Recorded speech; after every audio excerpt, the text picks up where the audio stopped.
Bonsoir Noualia, bonsoir Nadège et bonsoir non, Leïsou. Bonsoir. Vous allez bien? Bonsoir. Oula, Oui, ça va et vous?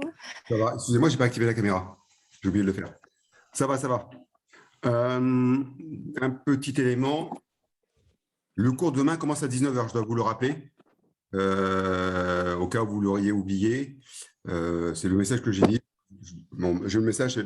Si vous pouvez rappeler aux étudiants que le cours de demain est à 19h, le lien pour rejoindre le cours de demain est disponible sur l'espace formation. Donc voilà ce que je vais vous dire. C'est enregistré, donc ceux qui vont se connecter par la suite le sauront également. D'accord. OK. Des questions sur ce qu'on a pu voir avant? On va attendre 2 ou 3 minutes, on va voir s'il y en a d'autres qui se connectent. Non, par contre, s'il vous plaît, j'ai une question. Par rapport aux exercices, est-ce que, en fait, vous avez dit que vous allez nous envoyer des exercices. Est-ce que vous pensez que je dois acheter un petit livre d'exercices ou les annales me suffisent? Très bonne question. Une très, très bonne question. Noualia, vous tournez une moyenne de combien? Mais comme je vous ai dit, on n'a pas trop eu cours. Oh, c'est vous qui êtes à... Oui. Ok, d'accord. Alors, le problème, c'est acheter un bouquin avec des applications. Tout ce qui est dans les bouquins n'est pas parfait. Il y a des maladresses dans chaque ouvrage. Il n'y a pas un seul qui soit parfait.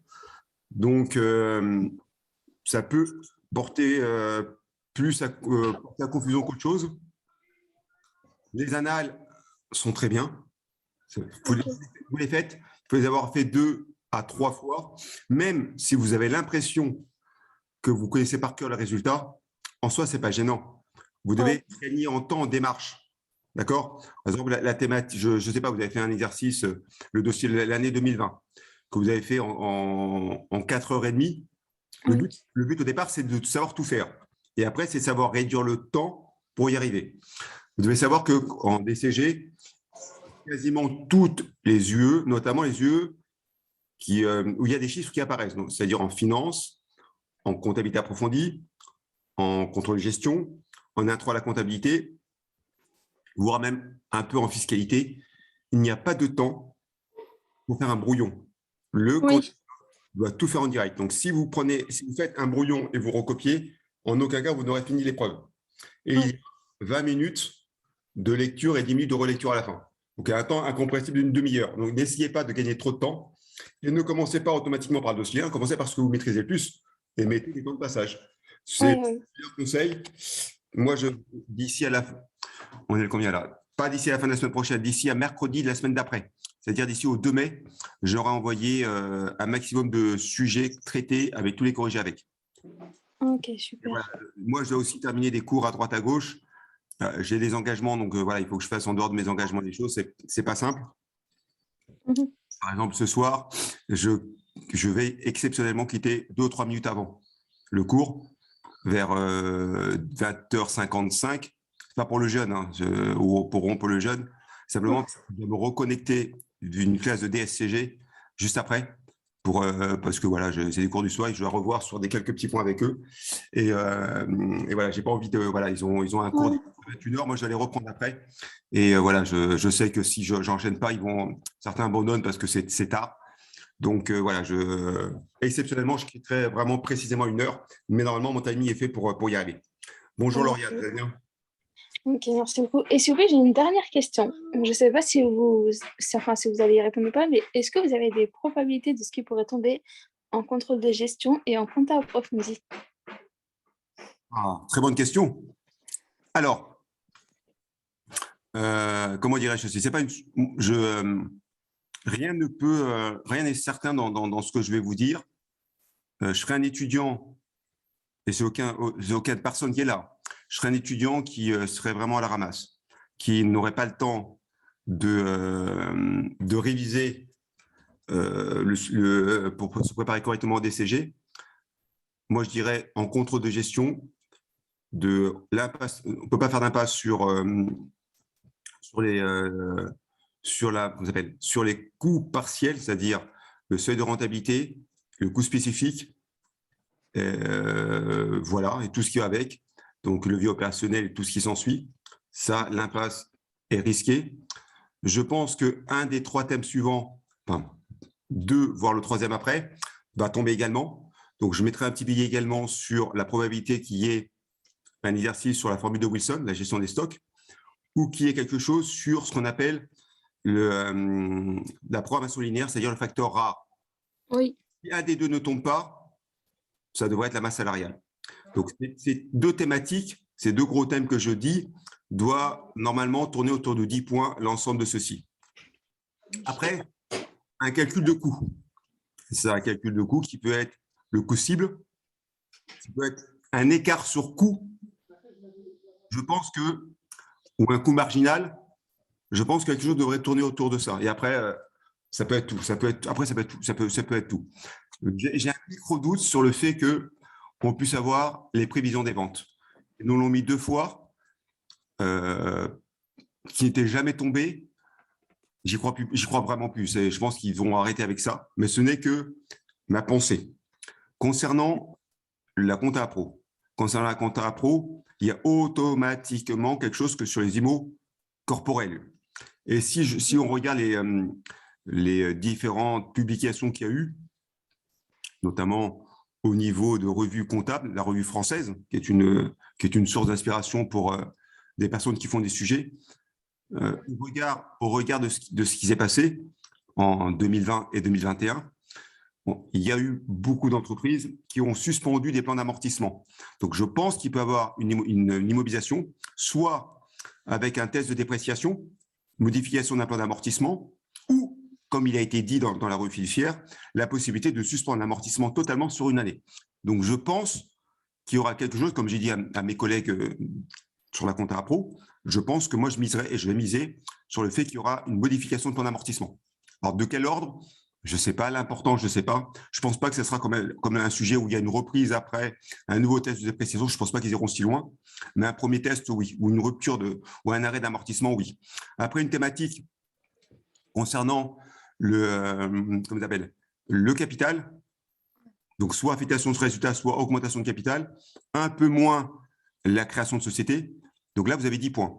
Si vous révisez tout ce qui concerne l'expert comptable, le commissaire aux comptes, et les principes et les normes, il y a 2 points qui gravitent autour, ça fait 12 points. Je pense qu'il pourrait avoir, sur 3 points, des questions concernant la comptabilité de commune, parce qu'il y a eu des modifications qui ont été apportées, notamment le fait qu'il faut nommer un commissaire aux comptes. Il y a 3 ans probatoires. Je pense que toutes ces questions sur l'ordonnateur, ça peut tomber. Le risque du comptable public. Tout ça peut tomber sur 3 points.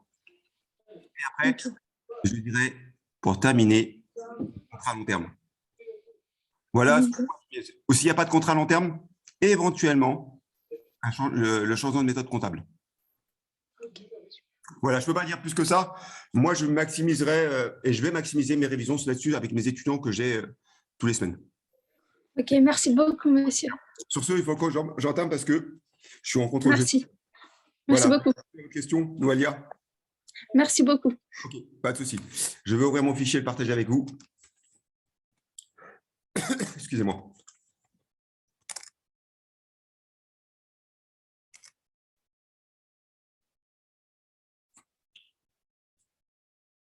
Ah oui, pendant que j'y pense aussi, pendant que je vous dis ça, Noalia et tout le monde.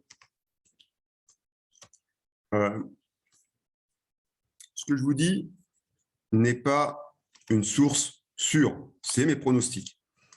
D'accord?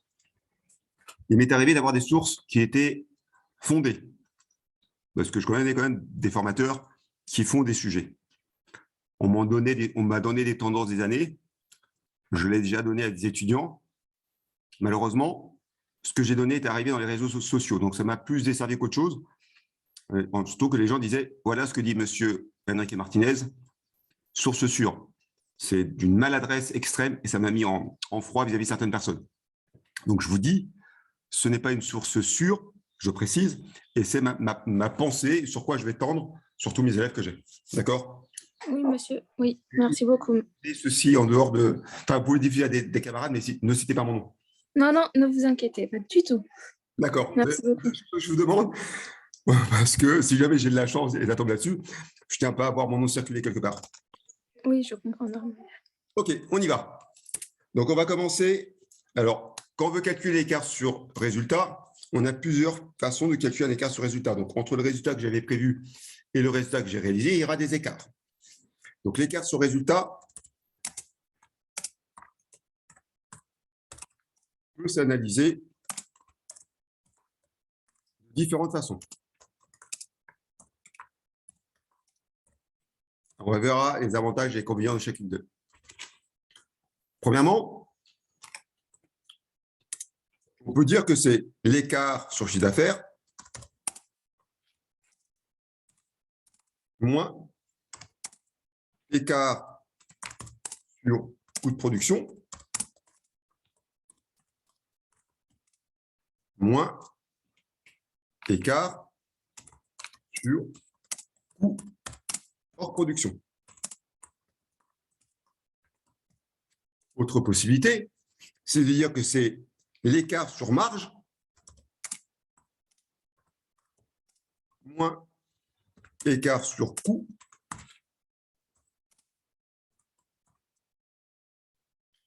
qui peut être de production ou revient, ça dépend si on met leur production après. L'écart sur chiffre d'affaires, ça va se décomposer en chiffre d'affaires réel moins chiffre d'affaires prévu.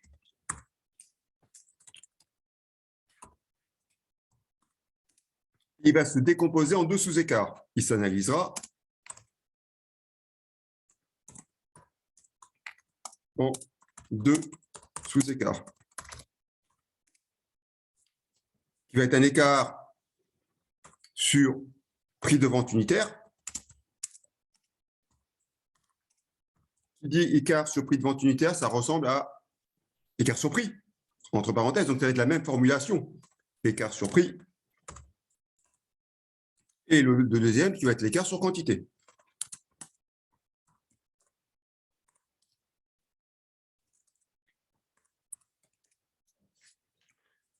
Je vais commencer par directement ne pas aller sur un produit, sur plusieurs produits. Donc, je vais marquer ceci.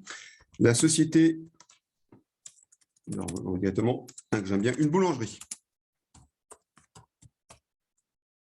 vend, on va faire simple, 3 produits différents.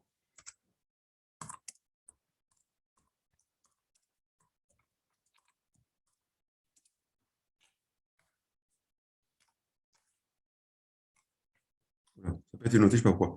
Une boulangerie vend 3 produits différents.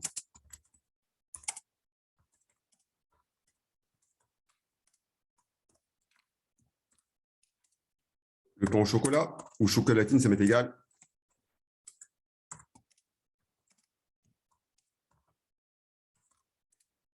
Les croissants au beurre.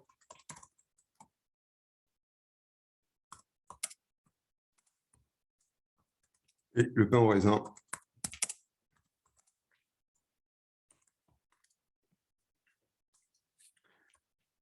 La boulangerie avait prévu le chiffre d'affaires suivant pour le mois de mars 2022. Donc, on aura pour chacune des activités, donc on aura boulangerie, on aura, pardon, pain au chocolat, on aura, ok, je vais un peu, pour qu'on voit mieux. Donc, on aura ici les quantités, le prix unitaire de vente et le montant total. Et on va faire ici la totalité de ce qu'elle a vendu, et c'est-à-dire le chiffre d'affaires qu'elle va réaliser.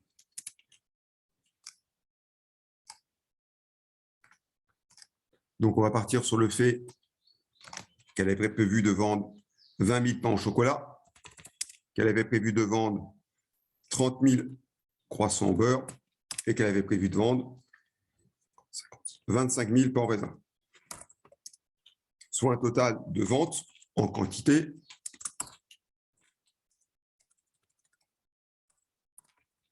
de 75 000. Les prix de vente, pain au chocolat, 1,40 €. Croissant au beurre, 1,20 €. 1,20 €, c'est mieux. Et pour finir, le pain en raisin, 1,50 €. Le chiffre d'affaires, ça va être la multiplication des deux.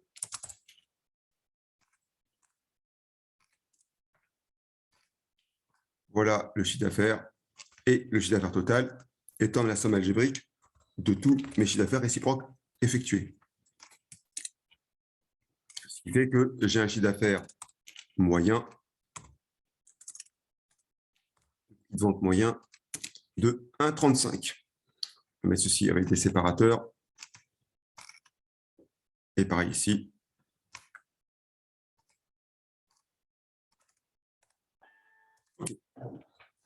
Alors, je suis à la tête de cette boulangerie, je peux avoir différents choix. Je peux me dire que je veux promouvoir le pain au chocolat. Si je veux vendre plus de pain au chocolat, il est fort probable que je baisse le prix. Si je veux promouvoir le croissant au beurre, je vais baisser le prix. Si je veux promouvoir le pain au raisin, je baisse le prix.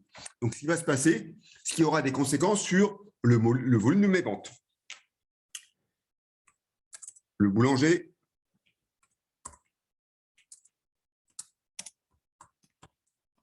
décide de promouvoir. Alors, je ne veux pas vous dire celui que je préfère, mais c'est le pain en raisin. C'est pour ça que je vais laisser ce prix-là. Il passe à 1,35 € au lieu d'1,50 €. Il baisse le prix de 15 centimes. Donc ça, c'est le prévu.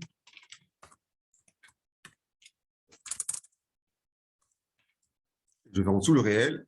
Je prends le tableau pour gagner du temps. Je le colle en dessous et j'en vais en modifier. Copier. Coller. Ici, c'est ceci. Et je copie la ligne vers le bas. Donc, j'ai dit que le pain en raisin était vendu 1,35 €. En même temps, il veut se rattraper. Il augmente légèrement de 5 centimes le croissant au beurre. Donc, le volume des ventes passe ici. Le croissant au beurre passe à 22 000. Le pain au chocolat, pardon. Le croissant au beurre passe à 15 000. Et le pain en raisin passe à 35 000. Voilà le chiffre d'affaires que fait cette société. Elle va faire 96 800 €. Elle va comparer les deux chiffres d'affaires, donc elle va faire chiffre d'affaires réel, moins chiffre d'affaires prévu. Et pour cela, lorsqu'on compare, lorsqu'on analyse l'écart sur chiffre d'affaires,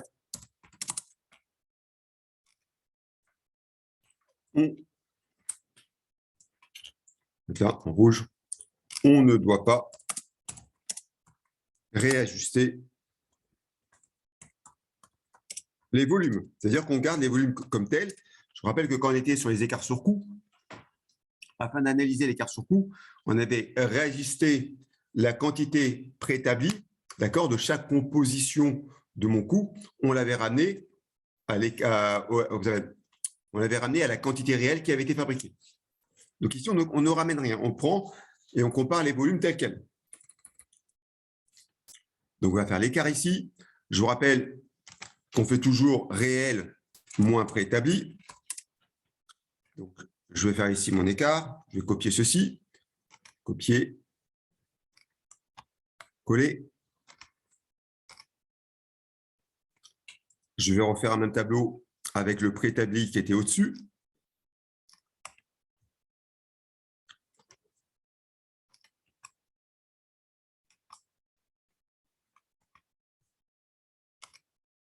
Et je compare mes valeurs. Donc, pour comparer, je fais toujours réel moins préétabli. Donc, ici, je vais mettre écart.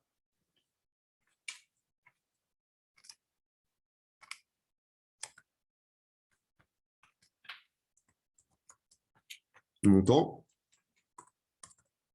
et défavorable, favorable.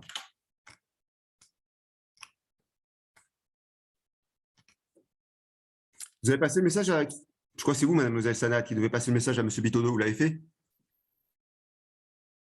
Non, c'est c'est Noëlla qui devait passer le message, mais je ne l'ai pas vu. Ne vous inquiétez J'y pas, ai pensé. je l'ai eu au téléphone. Ok. On a échangé énormément hier. Ok. Donc, merci quand même d'avoir pensé. Il n'y a pas de souci, c'est normal. Alors, on y va sur l'écart sur chiffre d'affaires. Donc, je fais chiffre d'affaires réel moins chiffre d'affaires préétabli. Et d'après vous, quand l'écart est positif, c'est favorable ou pas ou défavorable pour l'entreprise? Défavorable. Défavorable. Alors, vous me dites, si je fais plus de chiffre d'affaires en réel que prévu, c'est défavorable, c'est-à-dire que c'est mauvais. Ah non, c'est favorable. Non, non, c'est pas vrai. C'est Le favorable. seul, quand c'est positif et c'est défavorable, c'est un coût. Plus ça me coûte, moins c'est bon. Tout le reste qu'on va voir dorénavant, écart sur chiffre d'affaires, écart sur marge, écart sur résultat, dès qu'ils sont positifs, c'est toujours favorable. Plus je fais de chiffre d'affaires, mieux c'est. Plus je fais de marge, mieux c'est. Plus je fais de résultats, mieux c'est. Nous sommes d'accord? Ah oui. Attention, je vais marquer en dessous. Attention. Contrairement aux écarts sur coût. Les écarts sur chiffre d'affaires, sur marge et sur résultat, s'ils sont positifs, ils sont alors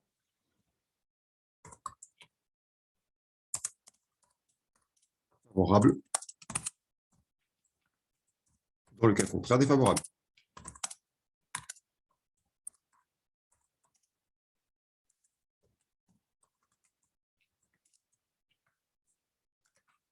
OK pour vous? Donc maintenant, je peux qualifier. Ici, mon écart, le premier, il est favorable, défavorable, favorable, et globalement, défavorable. C'est-à-dire qu'ici, le choix qui a été choisi par l'entreprise lui a été globalement défavorable. Il a réalisé moins de chiffre d'affaires que prévu. D'accord? Donc, le premier commentaire, et après, on va affiner le commentaire. Dans notre cas, l'écart sur chiffre d'affaires est défavorable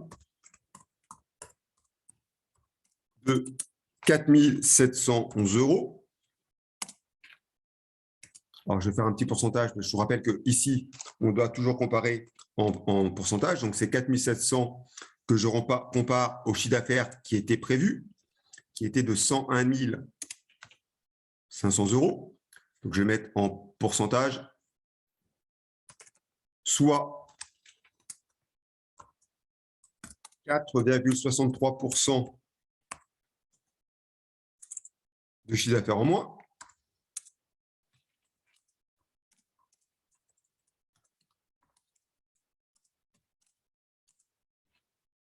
Il provient notamment, même quasiment exclusivement, il provient exclusivement du pain au raisin.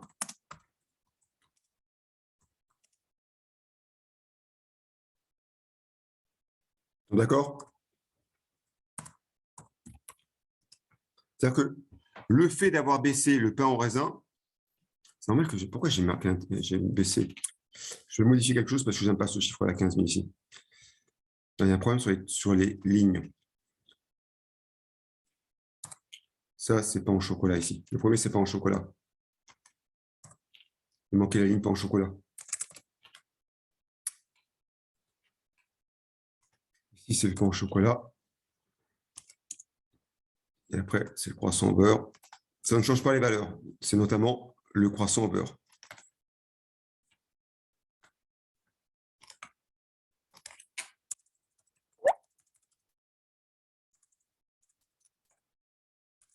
au croissant beurre.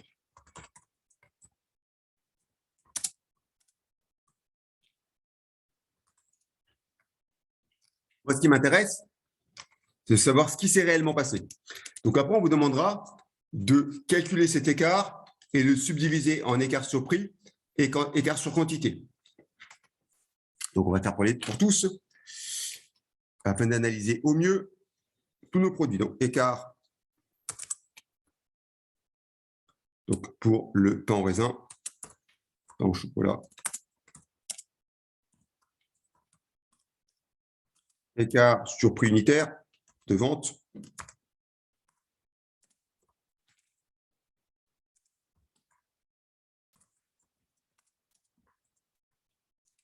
écart sur quantité et écart total.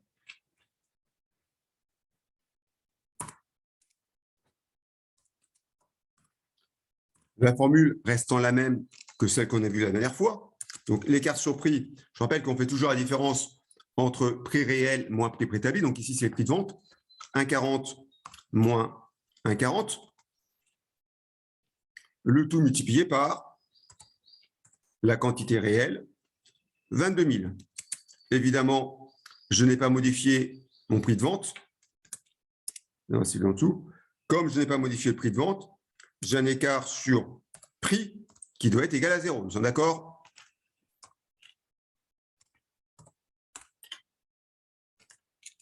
Donc ici, on ne peut pas qualifier favorable ou défavorable. L'écart sur la quantité, si je vous rappelle la formule, c'est quantité réelle, donc 22 000 pour le premier, moins quantité préétablie, 20 000 pour le deuxième, le tout fois le prix préétabli, 1,40. Et si j'ai ici un écart qui m'est favorable de 2800.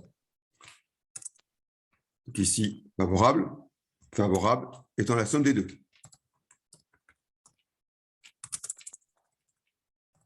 Est-ce que vous voulez que je vous renote les formules ou vous vous en souvenez depuis hier? Non, depuis lundi, pardon. Moi, ça va. Ok. Je les ai notés. OK. Je vais faire la même chose ici concernant le pain au chocolat, le pain au raisin, le pain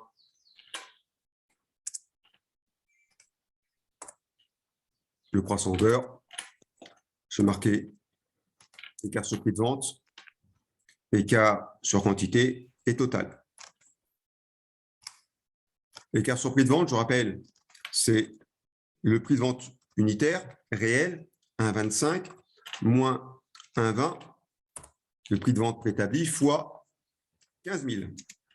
J'ai ici un écart qui m'est favorable de 750, ce qui était prévisible, car j'ai décidé d'augmenter le prix de vente du croissant au beurre. Donc, si j'augmente le prix de vente, automatiquement, l'écart qui est lié au prix va m'être favorable parce que je vends à l'unité plus cher. Est-ce que c'est une Comment? Est-ce que ça a une conséquence sur ma quantité? Donc, je vais voir l'origine et la conséquence que ça a sur le volume de vente. Donc, je fais quantité réelle moins quantité préétablie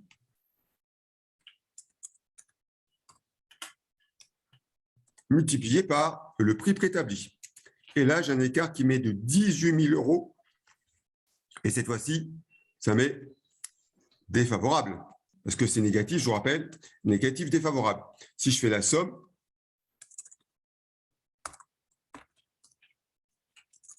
j'ai un écart qui m'est défavorable de 17 250. C'est ce qu'on a tout en haut à gauche. Je vais faire le pain maintenant pour terminer le pain au raisin, pardon. Pareil, je vais faire écart sur quantité, écart sur prix.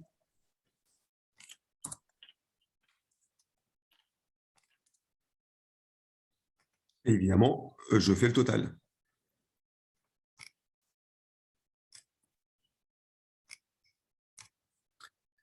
L'écart sur prix unitaire, c'est donc 1,35 moins le prix préétabli 1,15 fois la quantité réelle. Donc ici, j'ai un écart qui est négatif, donc qui m'est défavorable de moins 5 250, ce qui est normal.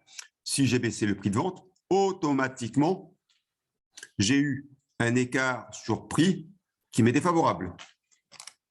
Écart sur quantité, je vous rappelle que c'est quantité réelle, c'est-à-dire ici 35 000, moins quantité préétablie 25 000, le tout fois le prix préétabli qui était prévu à 1,50. Et là, j'ai un écart qui m'est favorable, c'est-à-dire que j'ai vendu en volume plus que ce qui était prévu, de 15 000 euros. Au total,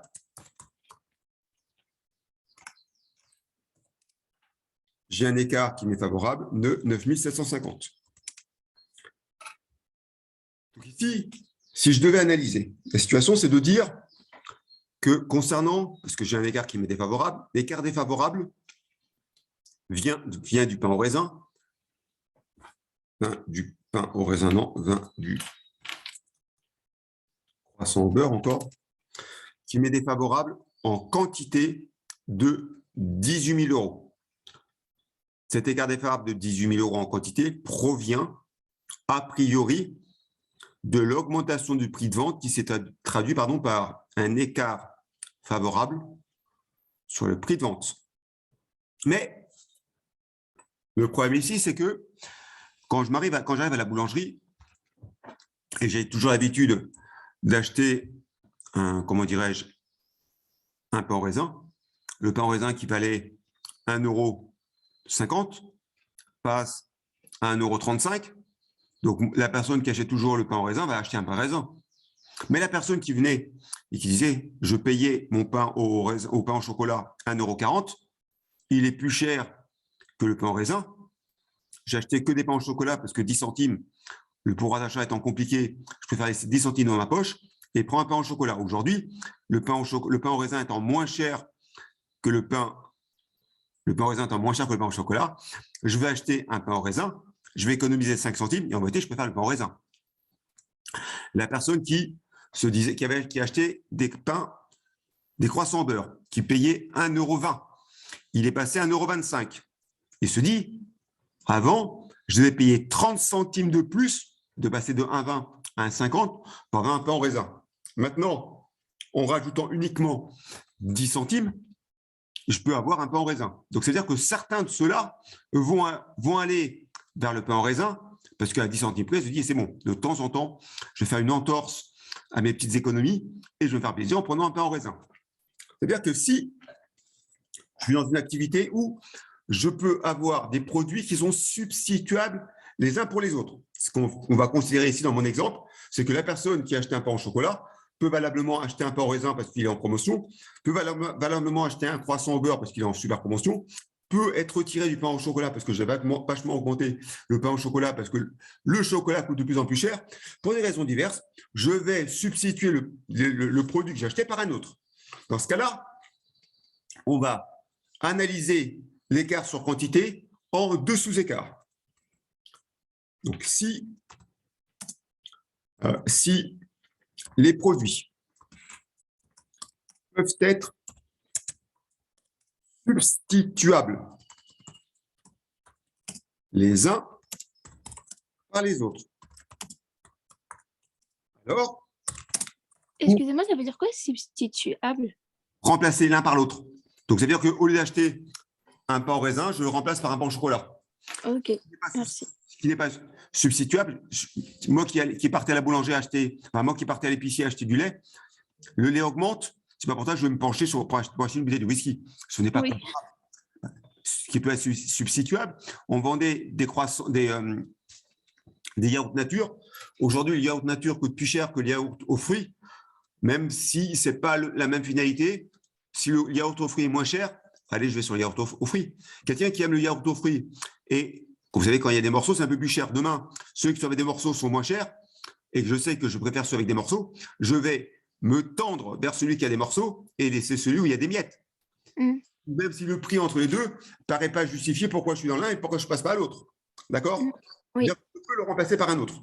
Ok, merci. Vous voulez que je remplace par remplacer ou ça suffit? Non, c'est bon, merci. Alors, les uns par les autres, si le produit peut être substitué les uns par les autres, alors, pour analyser,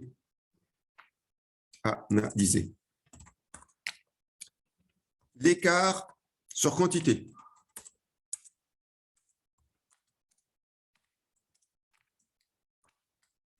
Suite à des décisions commerciales. C'est-à-dire, je décide de promouvoir un produit ou l'autre. L'écart sur quantité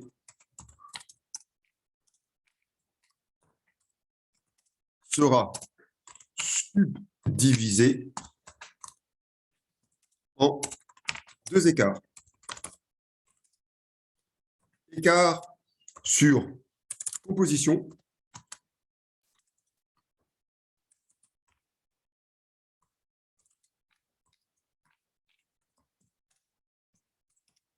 et écart sur volume.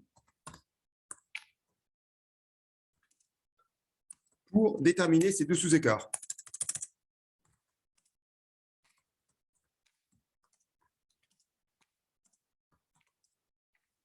on doit déterminer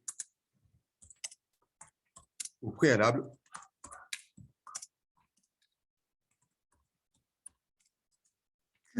QM pour chaque produit. C'est-à-dire QM égale la quantité que l'on aurait dû vendre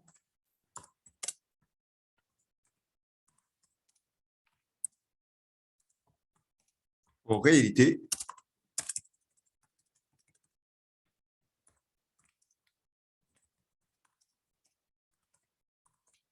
en tenant compte de la proportion préétablie. Il existe un QM par produit. QM est égal quantité préétablie.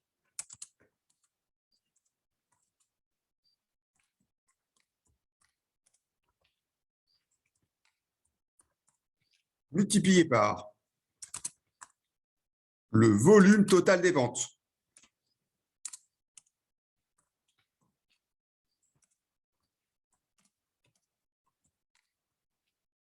Divisé par le volume total des ventes réelles, excusez-moi. Divisé par le volume total des ventes préétablies.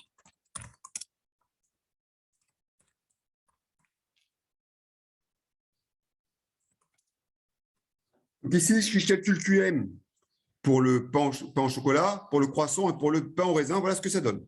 QM pour le pain au chocolat. Ça va être égal à quelle est ma quantité préétablie? J'avais prévu de vendre combien de pain au chocolat? 20 000. 20 000. 1, 2, 3. Divisé par le volume total de mes ventes. J'ai vendu combien de pain au chocolat, croissant au beurre, pardon, et pain au raisin? 72 000. Non, c'est fois 72 000, pardon, fois 72 000. Et je devais en vendre combien au départ? 75 000. Divisé par 75 000. Voilà ce que va me donner QM. Je fais ici la petite formule à côté.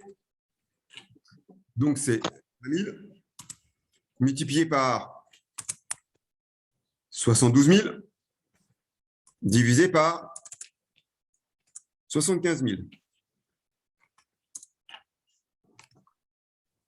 Donc, je mets des dollars pour tirer les cellules vers le bas vite fait et gagner un maximum de temps. Voilà ce que ça veut dire. Moi, j'avais prévu de vendre 20 000 quantités. D'accord? J'avais prévu d'en vendre 20 000 sur un volume total de 75 000. Ce volume total étant ramené à 72 000, je vais vendre dans la même proportion qui était prévue, 19 200 pains au chocolat. Ils sont d'accord? Ça veut dire qu'on doit en vendre 19 200? Ça veut dire que si la proportion qui était prévue, c'est-à-dire que sur un volume qui était de 75 000, je prévoyais 20 000 pain au chocolat. Je prévoyais 30 000 croissants au beurre et 25 000 pains au raisin. D'accord? Si je vends, en vendant maintenant 72 000, si je tiens compte de la proportion de ce qui est prévu, c'est-à-dire le même poids de chacun d'eux, le même pourcentage de vente qu'à l'origine, d'accord? J'aurais dû en vendre sur les 72 000, 19 200 aurait dû être du pain au chocolat. Sinon, si vous voulez, je vous fais autre chose. Je vais mettre ici. C'est-à-dire, monsieur, si on produit dans les mêmes conditions que les 20 000 qu'ils ont été payés. Je vais vous montrer autrement. Ok. Pourcentage prévu des ventes. Je vais mettre ici pourcentage prévu des ventes. Pourcentage prévu.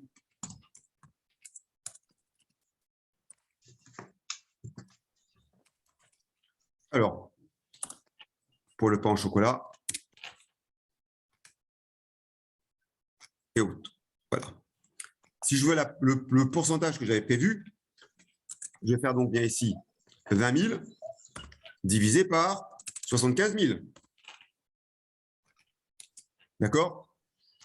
C'est-à-dire que le pain au chocolat devait représenter 26,67% de mes ventes. Ils sont d'accord ou pas? Prévu, hein? Oui, oui, c'est ça. Oui, oui. Le croissant beurre 40% et le raisin 33,33. Regardez, je vais simplement ici faire 26,67 fois 72 000. Si je garde la même proportion, c'est-à-dire que le pain au chocolat représentera toujours 26,67% des ventes, je retombe sur 19 200. C'est-à-dire que je garde la même proportion. Mais monsieur, la première proportion, on l'a calculée par rapport à la quantité totale prévisionnelle. C'était par rapport à ce que j'ai prévu. La proportion qui était prévue, je la ramène à la réalité, à la production réelle, et je vois combien j'aurais dû vendre. Ah, ok, c'est bon, c'est compris. Ouais. Je vais faire les autres vite fait. Ici, QM pour les croissants au beurre.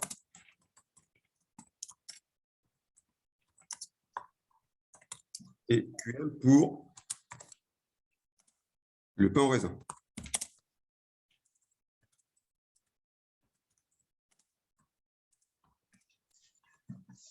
Alors, je ne vais pas mettre le détail, je vais faire le calcul vite fait. Nous sommes d'accord que c'est 30 000 divisé par 75 000 fois 72 000.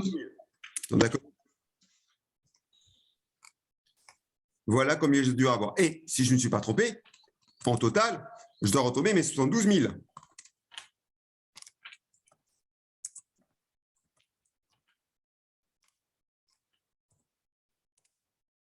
OK? L'écart sur composition est égal à quoi?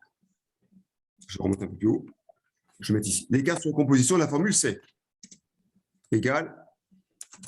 On est sur un écart. Le point de départ, c'est lequel? On part toujours du réel pour arriver sur le préétabli. Donc ici, on va insérer au milieu QM.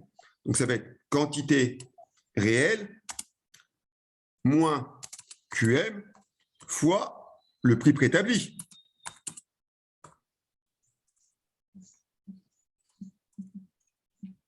Et donc, si je veux l'annuler, pour avoir mon écart sur volume, je fais QM moins QP fois prix préétabli.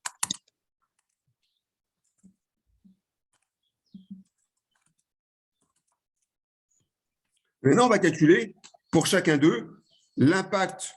Est-ce que l'origine vient d'un volume ou est-ce qu'il vient de la composition? Vous verrez que ça nous permet d'analyser au mieux nos résultats. Donc, maintenant, analysons.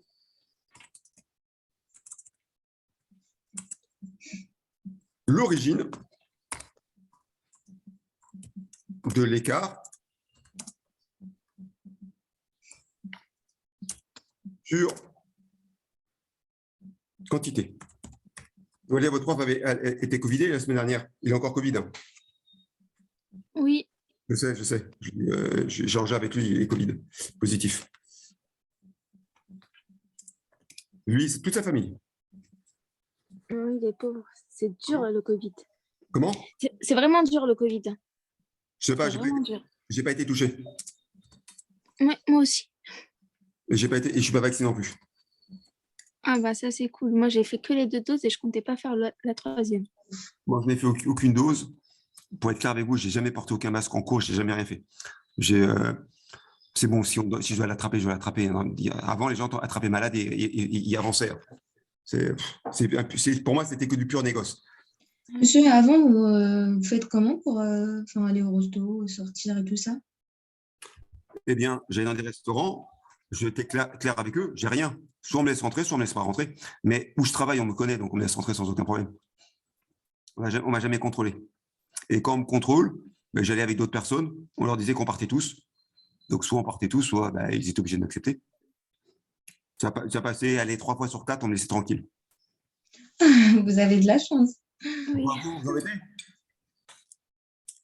Je pense que c'est l'âge qui fait ça. On n'embête pas les personnes âgées. Alors, on va faire l'écart sans composition pour le pain au chocolat. D'accord? Excusez-moi, monsieur. Du coup, pour calculer l'écart sur composition, d'abord, il faut qu'on calcule notre QM. Tout à fait, c'est ce que j'ai noté. Hein.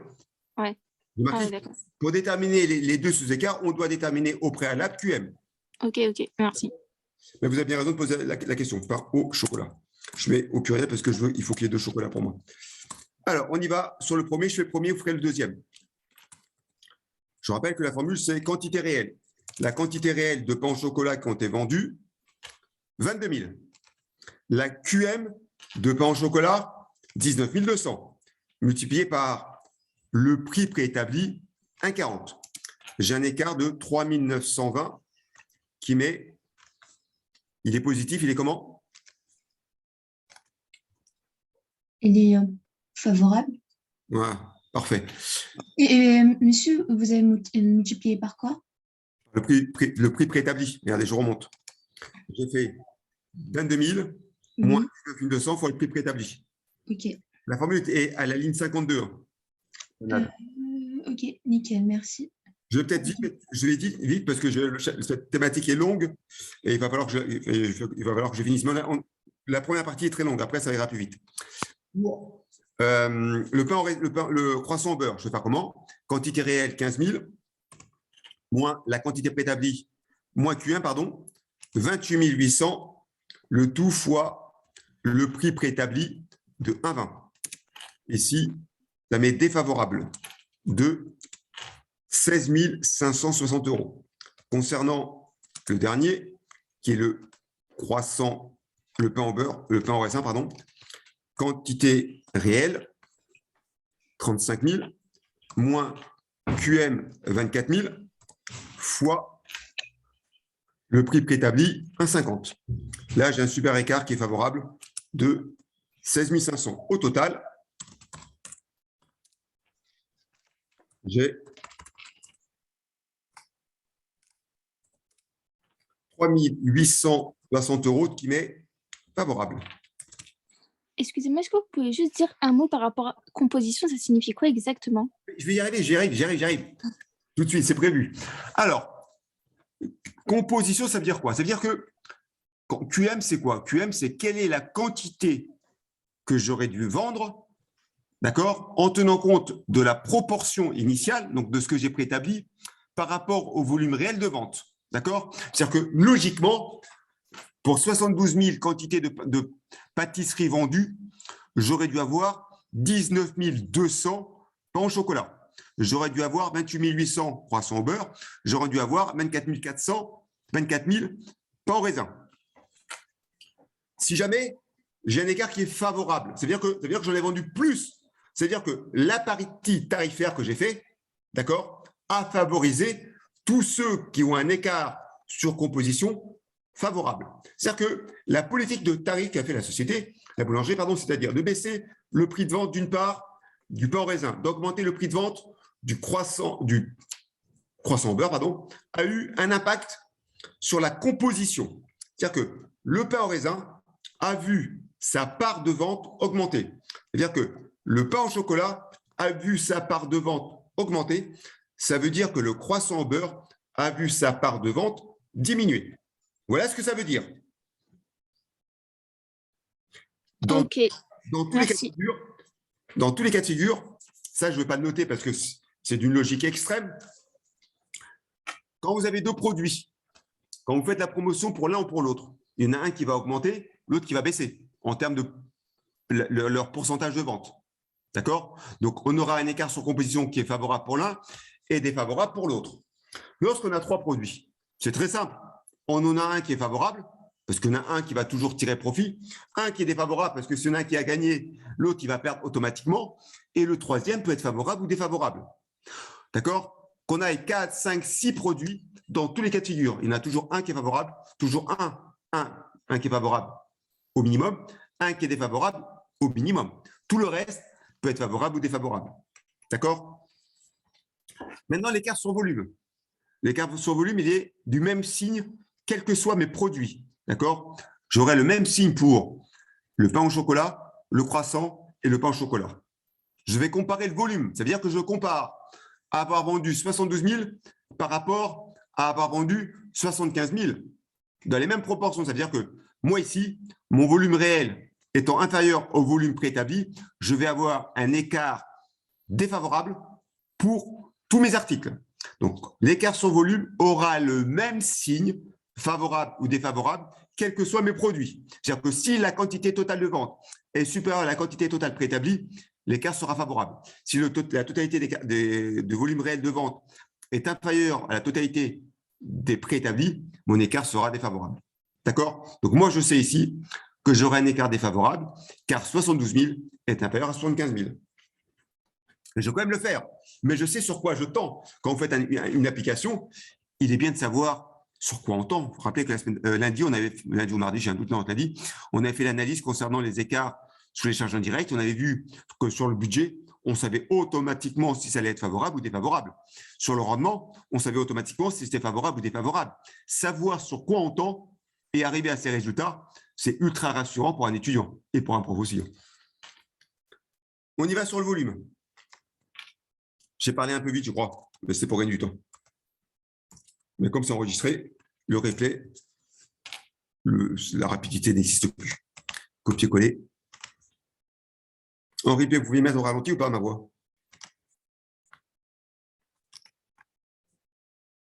Je sais pas, j'ai jamais essayé, mais on peut mettre pause au pire. Ok, vous avez raison.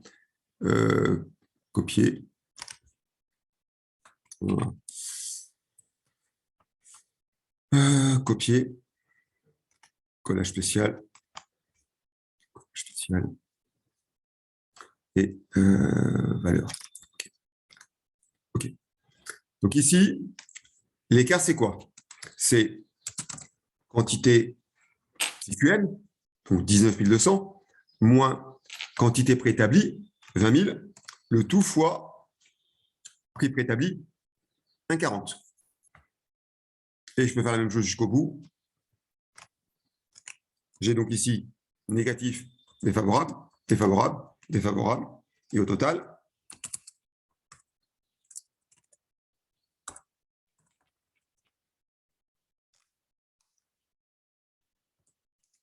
évidemment, c'est défavorable. Ici, en séparateur de milliers. Si je fais une petite vérification, je dois arriver sur l'écart sur quantité. Vérification. Écart sur composition. Plus écart sur volume. Égale écart sur quantité. Donc, je vais faire ici simplement les sommes algébriques. Si je fais 3920 plus moins 1120, je retombe moins 2800. C'est ce que j'ai au-dessus. Ça, même chose que j'ai là. Celui-ci, c'est la même chose que j'ai là. Voilà. Du coup, excusez-moi, écart sur volume, c'est ce qu'on n'a pas vendu, quoi. Non, l'écart sur volume, c'est l'impact de mes tarifs sur le volume total de mes ventes. Ici, le volume total de mes ventes a eu un impact négatif. J'ai vendu moins que ce que j'ai prévu. Ma politique tarifaire a fait que j'ai vendu moins d'articles que prévu. Le fait de vendre un article plus cher et d'en vendre un moins cher a fait que globalement, j'ai vendu moins de produits que prévu. Donc, en gros, on a perdu 1120. Enfin, vu que on a... Ah non, mais pour le pain au chocolat... On a perdu 1120 quoi? Non, pour le pain au chocolat, on n'a rien perdu, vu que... Ah si, c'est les quantités, on a diminué. Enfin, on a augmenté les quantités. Alors, je vais commenter le pain au chocolat, d'accord, si vous voulez. Et après, je vous ferai comprendre les autres, d'accord? Si je devais commenter l'écart sur quantité, d'accord? Donc, j'aurais dit, je ne le pas pour gagner un peu de temps, parce que là, je vois que j'ai perdu un peu de temps. Mais j'essaie de tout faire, hein, et je ferai tout, même si je dois décaler le reste, c'est pas grave. Alors, pendant que j'y pense aussi, lundi, nous avons cours. Le cours a été décalé, d'accord? Il ne commencera pas à 19h. Il devrait commencer entre 19h30 et 20h. J'avais programmé de dire 20h. Il est très bien, c'est que maintenant, je suis avec vous dans le groupe WhatsApp. Je ne sais pas si vous avez remarqué, on m'a intégré au groupe WhatsApp de l'UE11. Quand mon conseil de classe est terminé, j'en ai pour 10 minutes pour me connecter. D'accord? Je vous enverrai un message sur le groupe en disant je me connecte en 10 minutes. Le temps de m'isoler dans une salle de cours sur Paris, parce que si je rentre chez moi, j'en ai pour 1 heure, j'ai pas envie, 1 heure et demie, je n'ai pas envie de vous faire patienter 1 heure et demie. Donc, dès que les 2 conseils de classe sont terminés, je vous envoie un message et je dis on se connecte dans 10 minutes. Moi, le temps de m'installer avec mon ordi, le cours commencera. D'accord? Oui. Comme ça, vous n'avez pas à attendre, vous aurez un message, c'est clean, propre, et je pénalise personne à attendre. Ok, merci. Non, c'est normal. Donc, j'ai demandé. Alors, si je devais analyser, l'analyse est la suivante, c'est l'écart sur composition a été favorable au pain au raisin qui a vu son écart favorable de 16 500. Ça veut dire que sa proportion de vente est supérieure au réel qu'en préétabli. Et dans une moindre proportion, l'écart sur composition pour le pain au chocolat lui a été favorable. Il a vendu proportionnellement plus que ce qui était prévu. Le seul perdant est les croissants au beurre qui ont vu leur proportion de vente diminuer, ce qui s'est traduit par un écart sur composition défavorable de 16 560. Je vais vous montrer ici comme quoi on aurait pu le voir. Si je compare, si je fais le pourcentage des ventes réelles, comme j'avais fait tout à l'heure, ici je vais mettre pourcentage ventes réelles. On n'a pas besoin de le faire, mais pour vous, vente réelle. Je vais donc faire les ventes d'une période divisé par la proportion de ce qui était prévu de vendre. Je vais mettre ici un petit dollar pour tirer vers le bas. Je tire vers le bas. Et je mets en pourcentage. Regardez. Le pain au chocolat, je devais en vendre 26,67%. C'est là. J'en ai vendu, il représente 30,56% de mon volume de vente, ce qui se traduit par un écart sur composition qui lui est favorable, parce que le poids qu'il représente sur le volume de vente lui est plus important. Cette proportion a encore plus augmenté concernant le pain au raisin. Il était de 33,33, il passe à 48,61, ce qui justifie que c'est lui qui voit l'écart sur composition augmenter le plus fortement. Et pour finir, on voit que le croissant au beurre a vu sa proportion diminuer, ce qui justifie que l'écart sur composition concernant le croissant au beurre est soit négatif, soit défavorable. C'est bon pour vous? Oui, merci. S'il vous plaît, mais pourquoi on a moins 1120 moins par 1000. rapport à l'écart sur volume? Je continue. Au début, je devais en vendre 75 000. J'en ai vendu que 72 000. C'est-à-dire que le volume a baissé. Donc, j'ai un écart sur volume qui m'est défavorable par rapport au volume uniquement. Je vais vous montrer le calcul autrement ici. Je vais faire comment? Pourcentage de baisse. Pourcentage de volume de baisse. Mais ce n'est pas comme ça qu'il faut le voir. J'essaie de vous l'expliquer autrement. Ça va être quoi? Ça va être 72 000, d'accord? Moins 75 000, d'accord? Divisé par 75 000. En volume, j'ai mon volume qui a diminué, je vais mettre en pourcentage, mon volume il a diminué de 4%. Maintenant, je vais faire un petit calcul ici. Je vais faire 28 800, qui est là, fois moins 4%, égale moins 1120. Si je fais 36 000 fois moins 4%, je retombe sur moins 1440. Si je fais 37 500 fois moins 4%, je retombe moins 1500.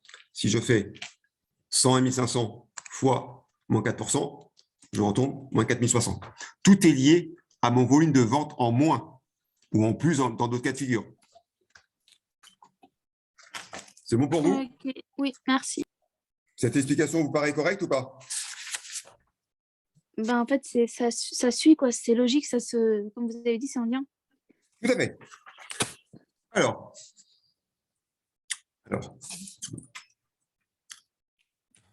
l'analyse de l'écart sur résultat.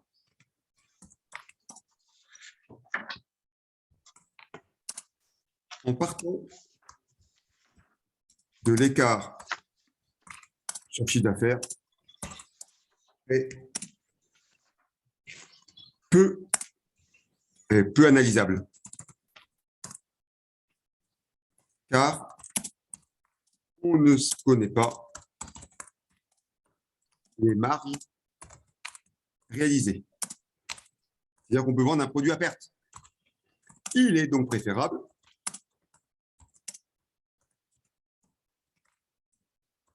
d'analyser l'écart sur résultat en partant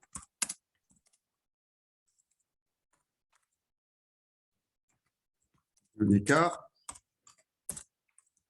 sur marge. Ok, je vais aligner quelques chiffres pour que vous compreniez des éléments. Alors, on va faire 2 produits, parce qu'en faire 3 ou 4 devient complexe. Alors,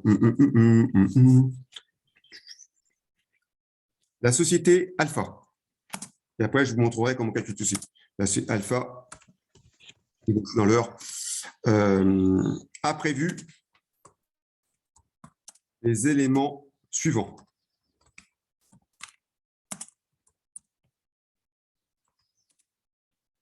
Alors, on va mettre deux modèles. On va mettre ici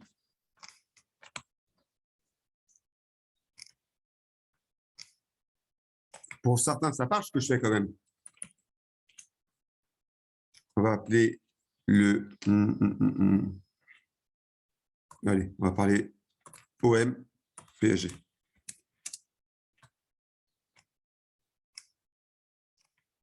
ne dirai pas pour qui je suis.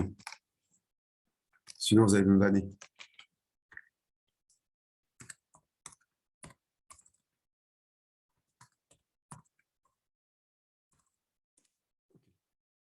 Alors, il est prévu de vendre, donc, prévision des ventes, quantité.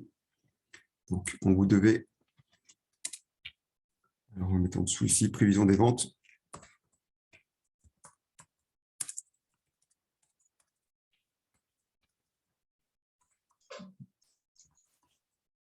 Alors, on avait prévu de vendre, de faire un chiffre d'affaires de, alors, on devait vendre 280 produits. 280 produits à 98 €. Et on avait prévu en vente de l'autre côté 530 à 126 €. Ici, je vais faire quantité fois montant que j'alignerai jusqu'à la fin. Ça, fois.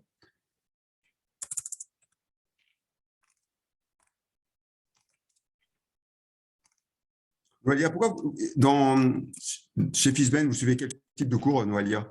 Si ce n'est pas indiscret. Que votre cours. OK. C'est-à-dire que vous repassez la compta pro parce que vous avez échoué la compta pro. Attendez, j'allume la lumière. Vous avez échoué la compta pro l'an dernier? Oui, et en fait, en compta pro, j'ai doublon avec contrôle de gestion en général ou bien fiscal, ça dépend. Et donc, j'ai pas vu tous les chapitres, mais voilà. OK. Bon, la comptabilité d'une association ne tombera pas. C'est déjà tombé, donc il ne faut pas y croire. Alors, Merci. ça paraît évident. Donc ici, on aura la matière. Ça, c'est tous les coûts qu'avait prévu la société. La matière, on va mettre une seule. On va mettre la main-d'œuvre. On va mettre les charges indirectes. C'est-à-dire, monsieur, les sujets qu'ils ont tombés l'année dernière, il y a une chance qu'on ne l'aurait pas cette année? Je ne peux pas dire ça. Alors, je ne peux pas dire ça, je vais dire pourquoi.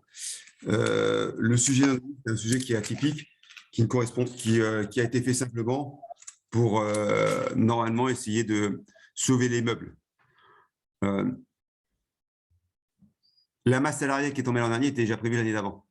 Je parle en contrôle de gestion. À part ça, ça ne veut pas. Alors, l'IMO qui est tombé en compta pro va retomber, mais pas typé comme celui de l'an dernier, plutôt typé comme ce qui est tombé en 2020 ou avant. 2021, cette partie est un peu particulière. Je ne pense pas qu'il y aura des sinistres. Enfin, je ne vois pas le réel intérêt de remettre ceci. Par contre, ce qui est sûr en compta pro, ce qui compte, c'est des mots-clés. C'est-à-dire qu'il y a des mots à sortir sur toutes les questions qu'on vous pose. D'accord? C'est la perte d'activation.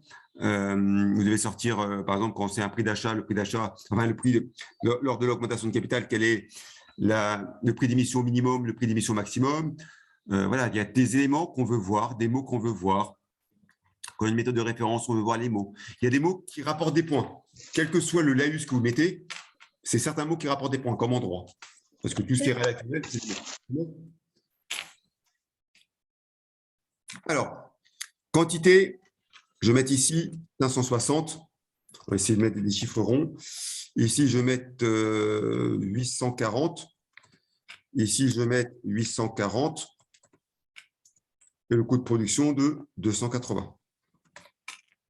Ici, à l'unité, je vais mettre 8. Je vais mettre 15. Je vais mettre 7.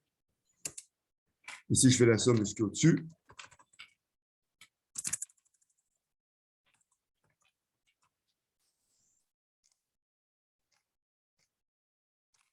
Voilà. Voilà le coût unitaire.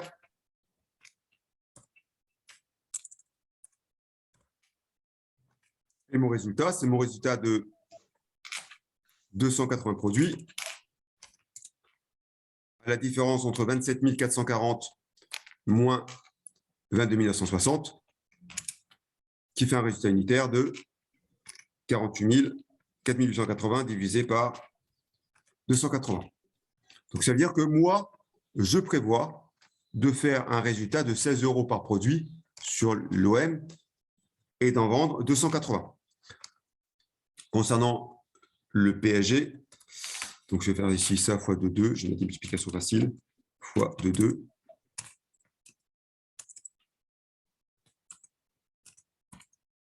Je vais faire ça fois 4.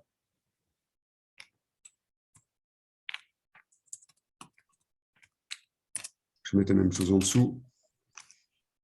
Ici, je mets 1. Et les coûts, c'est 8. Pareil. 15. 7. Si je fais le total.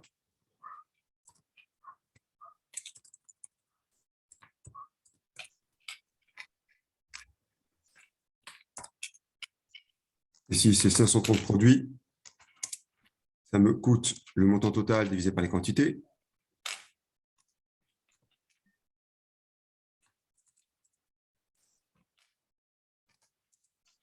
Et c'est le résultat.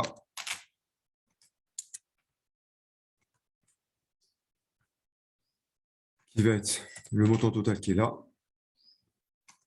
moins le coût qui est là, et par division, j'ai pour un article.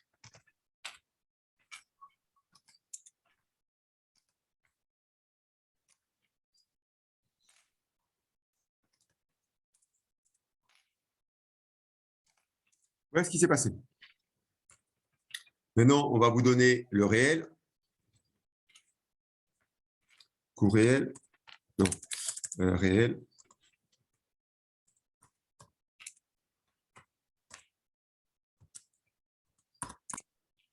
Donc, on va prendre la même structure de tableau.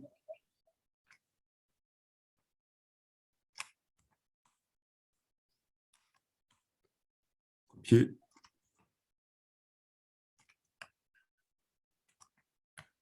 Coller. Si je mets réel.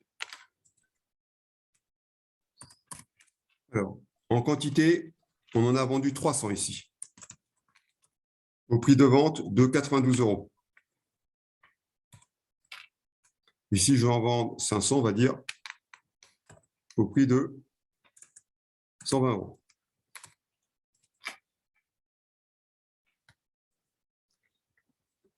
Hop, on va prendre ça. Pour les matières,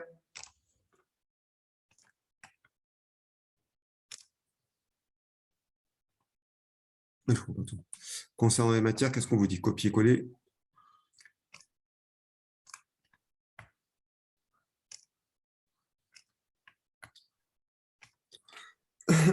Concernant les matières, on va vous dire, j'en aurai ici 650 à 7,50 €, on va dire.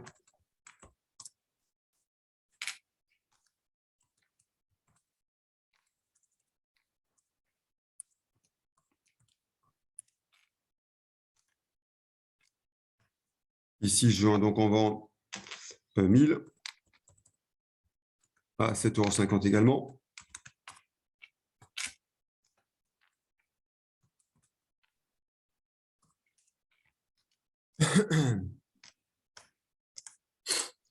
Concernant la main-d'œuvre directe, on va mettre 860 heures pour un montant de 17 € de l'heure cette fois-ci. Ici, j'aurai 1800 à 17 € également. On vous dit qu'il y a des charges indirectes pour un montant total de 18 699. Et on vous dit que la nature de l'UO, ce sont les heures de main-d'œuvre directe. Donc, je vais calculer le nombre d'UO. Ça va être la somme de mes 2 heures réelles qui se sont passées, c'est-à-dire 860 d'un côté, plus 1850 de l'autre. Donc, j'ai le coût de l'heure, d'unité d'œuvre, qui est le montant total de mes charges indirectes, divisé par le nombre d'unités d'œuvre, qui fait 6,9. C'est-à-dire que je peux reprendre ceci au niveau de mes charges indirectes. Donc ici, ça va être 860, c'est le nombre d'unités d'œuvre, à 6,9, ce qui est calculé ici. Ici, ça va être 1850 à 6,9, qui est calculé ici. C'est le coût de 300 produits. Et ici, c'est le coût de mes 500. Donc, je vais faire ici un petit total.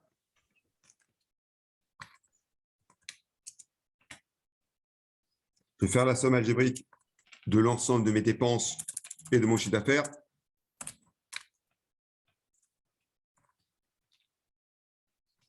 Celui-ci plus celui-ci que je tire vers le bas. Donc, j'ai fait un chiffre d'affaires de 87 600 pour un résultat de 10 466, alors que j'avais prévu de faire un chiffre d'affaires total de 27 440, non, pardon, de 94 220 et pour un résultat de 15 000. Donc, mon résultat est plus faible, mon chiffre d'affaires est plus faible. Alors, pour analyser l'écart sur marge.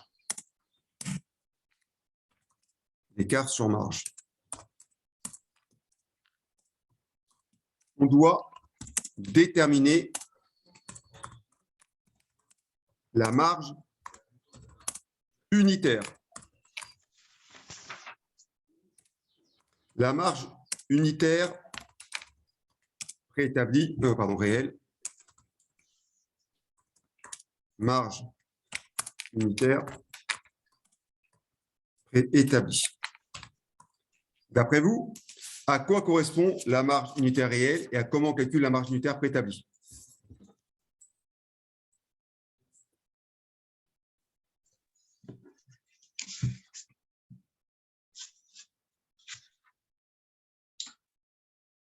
La marge préétablie, ça va être la marge réelle moins la marge budgétée. Je vous laisse aller jusqu'au bout.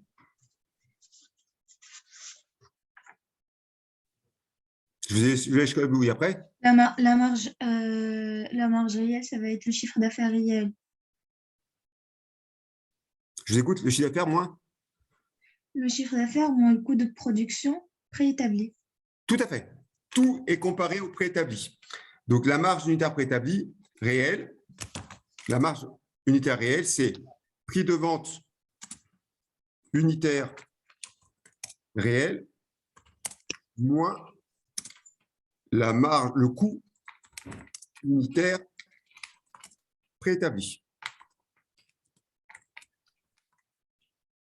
Et la marge unitaire préétablie, c'est le prix de vente unitaire préétabli Moins le coût budgété. moins le coût unitaire préétabli. Moins le coût unitaire préétabli. Monsieur, nous en cours, on avait vu budgété. C'est quoi la différence? Budgété, c'est ce qu'on a prévu, c'est la même chose. Ok. D'accord? Parce que quand j'ai demandé, il y a une différence entre préétabli et budgété, du coup. En unitaire, non. Ok. En unitaire, non. Alors, il vous a parlé peut-être par rapport au volume, mais en unitaire, ça revient strictement au même. On prend le même prix à chaque fois. Ça marche, ok. Oui. Ce qu'il fait ici, quand je compare les deux. Alors, je ne vais pas faire ici. Si, je vais faire ici. Je vais faire là. Donc ici, si je fais pour l'OM, ici, je fais pour le PSG. Quel est le prix de vente? On va écarter un peu comme ça. Hop. Quel est le prix de vente réel pour l'OM? 98. 98. Quel est le coût unitaire préétabli pour l'OM? Non, 98, c'est le... Non, vous trompez. Le réel, c'est 92. Ah oui, c'est vrai. Je vous ai suivi parce que vous m'avez donné quelques bonnes réponses et j'ai fermé les yeux, mais c'est 92. Quel est le prix unitaire préétabli? C'est 82. Le préétabli, c'est 98. Non. 82, je dirais. Combien vous dites? 82. Oui. C'est le coût de production prévisionnel. 82. Donc, je fais mon calcul ici. Si je fais 92 moins 82. On va passer à la même chose ici pour le PSG. Prix de vente réel, 120. 120. Prix de vente préétabli, coût préétabli unitaire, 105,60. 105,60. Nous sommes d'accord. Excusez-moi, du coup, c'est toujours par rapport au coût de production? Tout à fait. Ok, merci. Préétabli. Donc Ok. ici, si je lis 120 moins 105,60. Ah oui, mais en fait, c'est logique, hein, parce qu'il y a un coût. On veut le coût unitaire préétabli. Du coup, oui, c'est logique. C'est un peu bête, parce que j'ai dit chiffre d'affaires, moi, c'est n'importe quoi. C'est pas grave. Après, quand on va... Non, parce que vous, il vous l'a expliqué en volume. Je pense que c'est ça au départ. C'est pour ça. Mais nous, l'intérêt, c'est que vous verrez qu'on va appeler sur les écarts sur coût, tout va se rééquilibrer parce qu'on ramène le préétabli au volume réel. C'est pour ça qu'on est obligé de prendre le préétabli. Mais on va le comprendre au fur et à mesure de mon avancée. Quelle est la marge unitaire préétablie? Donc, je rappelle, c'est le prix de vente préétabli moins le coût préétabli. Donc, soit je prends 16, soit je recopie directement, disons 98 moins 82. Nous sommes d'accord? Vous êtes d'accord ou pas? Est-ce qu'on... oui, oui. Ah oui, là, c'est par rapport au prévisionnel. OK. Tout à fait, oui. Et pour le deuxième, ça va être 126. 126, excusez-moi, je bégaye un peu, moins 105,60 toujours. Ce qui va me donner ici, hop, j'avais un mail qui s'est ouvert des étudiants que je vais relire plus tard. Donc, je fais 106 moins 105,60, ce qui fait 20,40. Maintenant, quand on va calculer l'écart sur marge, l'écart sur marge,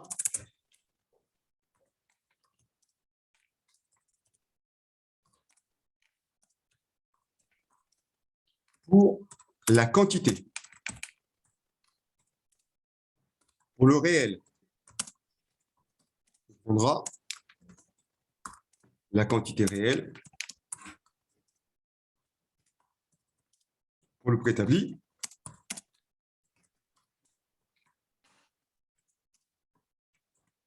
La quantité préétablie.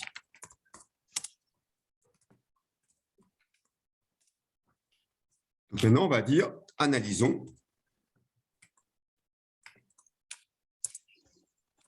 l'écart sur marge de la société.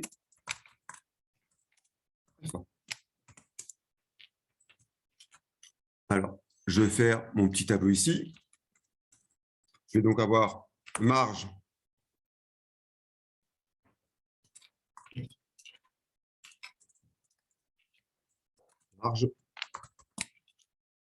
quantité, marge unitaire, marge quantité, marge unitaire,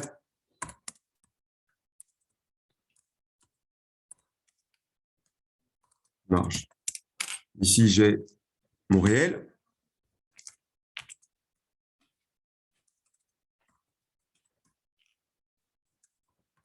Ici, comme c'est une marge, on va mettre au féminin. Ici, j'ai mon préétabli, ou mon prévu, comme vous voulez. Préétabli. Et mon écart.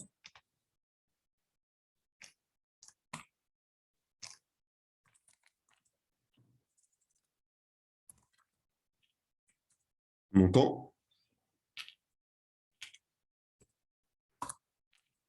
Et évidemment, favorable ou favorable. Un petit tableau vite fait. Alors, quantité réelle, j'ai combien en quantité réelle? J'ai 300. Quelle est la marge préétablie?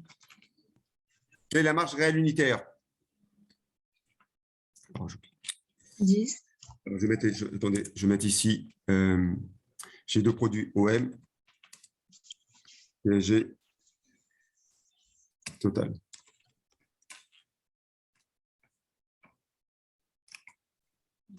J'ai ici 10, nous sommes d'accord, soit au total la multiplication des deux.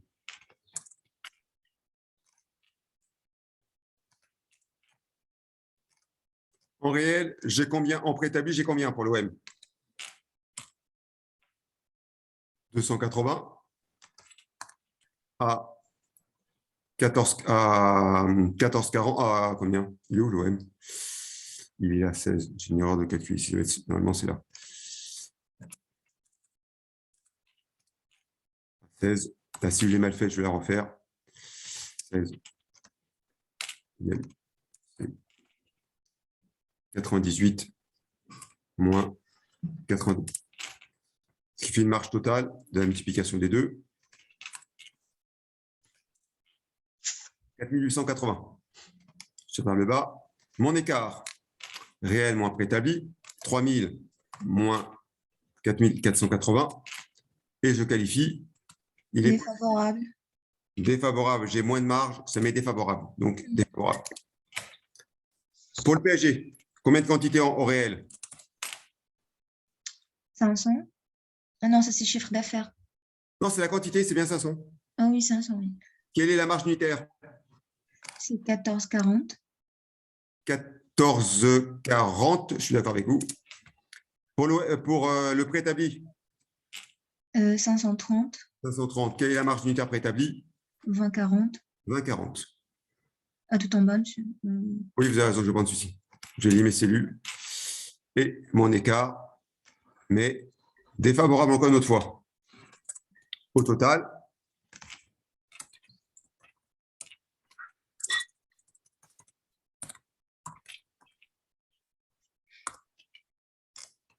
je fais la somme. Je fais la somme. Je fais la somme. Je fais la somme.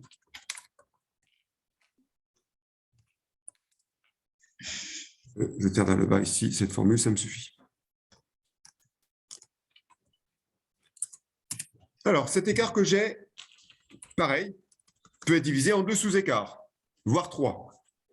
Il va être analysé en écart sur marge unitaire. La marge, vous avez vu, c'est la même colonne que le prix. Donc, ça va être la même formule que l'écart sur prix. Ou l'écart sur prix de vente. C'est donc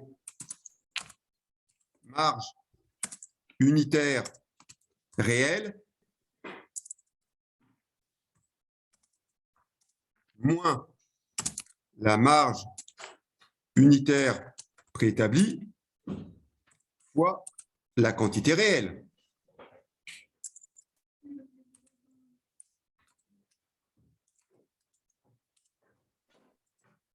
Pour la marge sur quantité, pour l'écart sur quantité, ça va être égal à la quantité réelle moins quantité préétablie, nous sommes d'accord, fois la marge unitaire préétablie. Et donc, on va le calculer pour chacun d'eux. Donc ici, on aura pour l'OM, écart sur marge unitaire. Monsieur, en fait, quand on fait pour le chiffre d'affaires, on multiplie à chaque fois le prix. Et quand on évalue sur la marge, c'est fois la marge, c'est ça? Tout à fait. OK.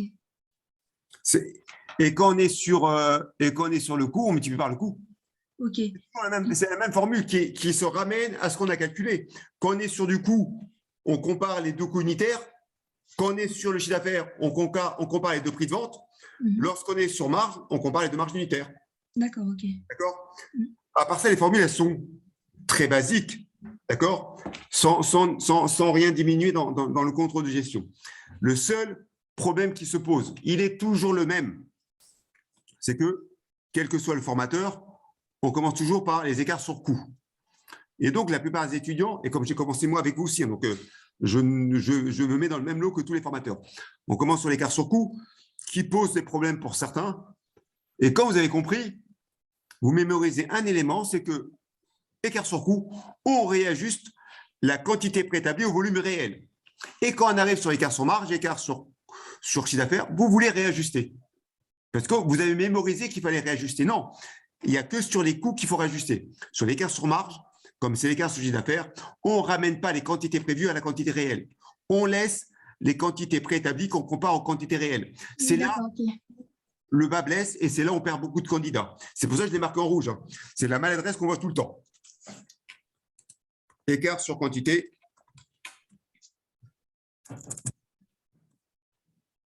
Et total.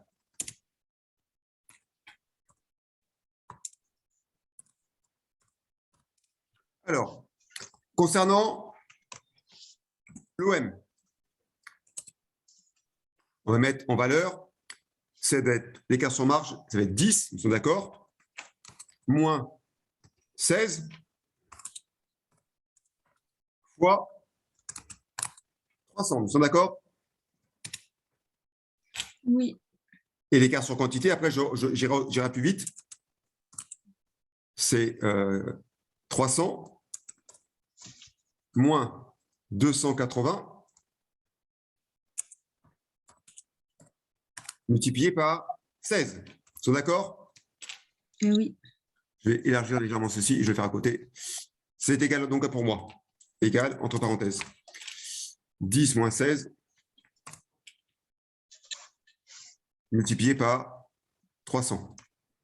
Et à côté, c'est égal à 300 moins 280 multiplié par 16. Et je fais la somme, égale somme, moins 1480. Et après, quand j'aurai terminé ceci, je vais vous montrer encore un élément et on va avancer. Le premier, il est défavorable. Le suivant, il est favorable. Le dernier est défavorable. Ils sont d'accord? Pour le PSG. Personne ne parle. Vous êtes Oui, c'est OK, c'est OK. D'accord. Oui, un peu. Oui, monsieur, on est là. Ok. Mais j'espère. Ne pas parler dans le vide. Je vais faire en direct celui-ci. Donc, c'est écart sur marge unitaire 14,40 moins 20,40 multiplié par 500. Et pour le deuxième, c'est égal à 500 530. 30, le tout fois 20,40 moins 6120. Et au total, somme. Évidemment, ici, il est défavorable totalement sur tout. Donc, en gros, cet exercice, c'est pour définir c'est quel produit qui est plus rentable pour nous. Je vais vous montrer quelque chose. Noualia, Oui. mais laissez-moi arriver à bon port avec mes explications. Laissez-moi terminer. Après, je répondrai à votre question si, dans ce que je donne, maintenant, ça ne complète pas votre question. Je suis à l'examen. Je vais déjà faire une entorse et je vais continuer. Je suis à l'examen. Il me reste 3 minutes. Normalement, je dois arrêter d'écrire. Je dois vérifier ce que j'ai fait. Mais je suis capable de calculer l'écart sur marge unitaire, d'accord, en 2 secondes sans faire de calcul. Tout ça, entre vous et moi, c'est un baratin total. C'est une normalisation. Mais moi, comme n'importe quel autre prof et comme vous, d'accord, on est capable d'avoir l'écart sur marge unitaire en 2 secondes. L'écart sur marge unitaire, ça représente également l'écart sur chiffre d'affaires. C'est le même résultat. Je vais vous le démontrer maintenant. Écart sur chiffre d'affaires. Je rappelle que le chiffre d'affaires, c'est prix de vente réel moins prix de vente préétabli, unitaire évidemment, fois la quantité réelle. Et après, je vous démontrer que j'ai raison. Prix de vente réel, 92. Prix de vente préétabli, je fais que pour le PSG, que pour l'OM. 98, multiplié par quantité réelle, 300. Moins 1800. Regardez maintenant encore mieux. J'ai 10 ici, j'ai 16 ici. J'ai 6 euros d'écart. 6 euros d'écart, c'est la différence entre 98 et 92. Si je compare 126 à 120, c'est le même écart qu'ici entre 14,40 et 20,40. Pourquoi j'ai le même écart? Pourquoi l'écart sur marge unitaire est égal à l'écart sur chiffre d'affaires? Qui peut m'expliquer ça? Et après, comme ça, Noualia, vous allez avoir une réponse à ce que vous posiez.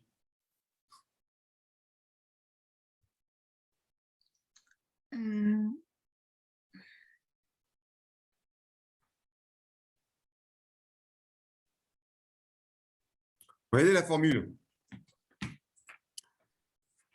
La marge, ligne 101 et 102. Prix, marge unitaire réelle. Prix de vente unitaire moins coût préétabli. Marge unitaire, prix de vente préétabli moins coût préétabli. Si je fais la première moins la deuxième, les coûts préétablis s'annulent parce que moins par plus, ça fait 0. D'accord? Je mets en moins de chaque côté le coût préétabli.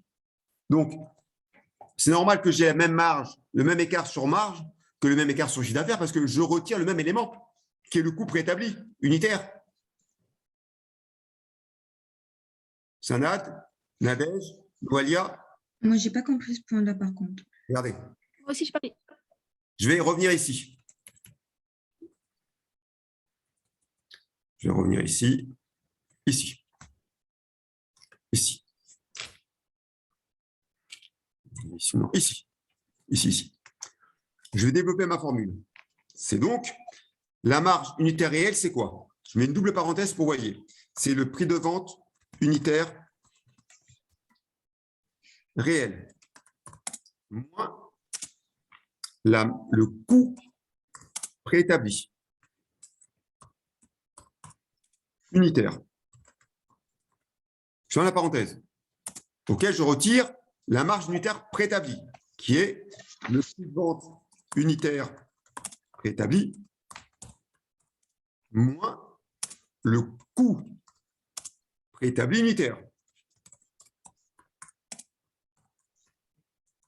Et le tout est multiplié par la quantité réelle. Maintenant, je vais retirer ce qu'il y a dans les parenthèses. Vous êtes d'accord avec ce que j'ai mis au-dessus, hein? Vous êtes d'accord avec ce qui apparaît ici, hein?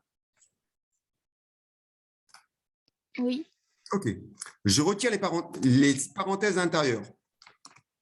J'ai prix de vente unitaire réel moins coût unitaire préétabli. J'ai un moins, donc je change tous les signes. Donc moins prix de vente unitaire préétabli. Plus coût préétabli unitaire. Plus le coût unitaire préétabli. Oui, le coût préétabli. Oui, c'est bon, là, j'ai compris. La quantité réelle.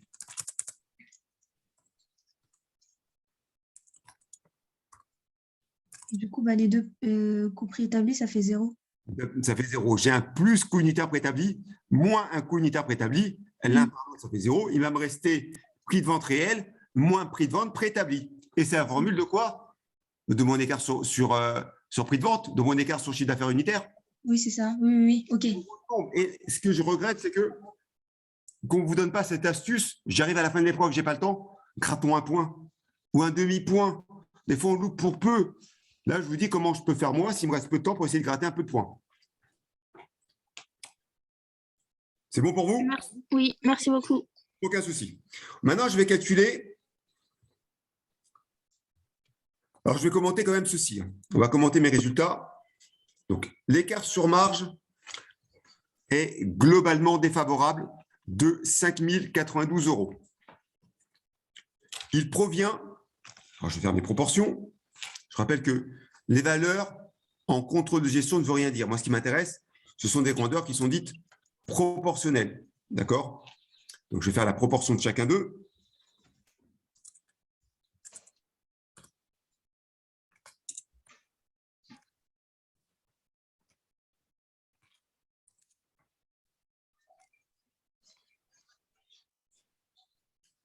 Il provient à plus de 70% ou à près de 71% d'un écart sur la marge du PSG et un peu moins de 30% d'un écart sur l'OM, la marge sur l'OM. Concernant le PSG, l'écart sur marge de 3612 défavorable provient essentiellement d'un écart sur marge unitaire qui représente 3 000 €, soit 83% de l'écart sur marge total du PSG. Ce qui se traduit donc, si j'ai moins de marge, qu'est-ce qui s'est passé? Par une baisse du prix de vente. Oui. La baisse du prix de vente n'a pas eu d'impact sur la quantité. Elle a fait encore vendre moins parce que j'ai un écart sur quantité défavorable. Probablement, alors là, j'ai créé un truc, je n'ai pas d'éléments. Probablement qu'on peut considérer que ceux qui achètent du PSG considèrent que le PSG, c'est du qualitatif et que si je baisse le prix de vente, en face, ils n'ont pas de qualité. Donc, ils n'achètent plus du PSG parce que à ce prix-là, ce n'est pas qualitatif. Faites toujours des notions entre lorsque le prix baisse et la quantité baisse, ça a toujours un rapport avec la qualité. Le rapport qualité-prix qui n'est pas là pour le consommateur. Concernant l'OM, l'écart est également défavorable de 1480. Il provient uniquement de l'écart sur marge, ce qui s'explique par une baisse du prix de vente, ce qui est vrai, on pouvait regarder en haut, c'est la vérité, on voulait noter dans l'énoncé. Mais cette baisse de prix de vente a eu quand même un impact positif, c'est l'augmentation du volume de vente. Je devais en vendre 280, j'en ai vendu 300. Mais cette augmentation de volume de vente n'a pas compensé la baisse des prix de vente. D'accord? Donc, mes choix de prix de vente, de baisse de mes prix de vente concernant le PSG et l'OM m'a été défavorable. Concernant mes marges. OK? Alors, Oui. on va voir maintenant si j'ai pu gagner sur le coût que ça m'a coûté. Maintenant, déterminons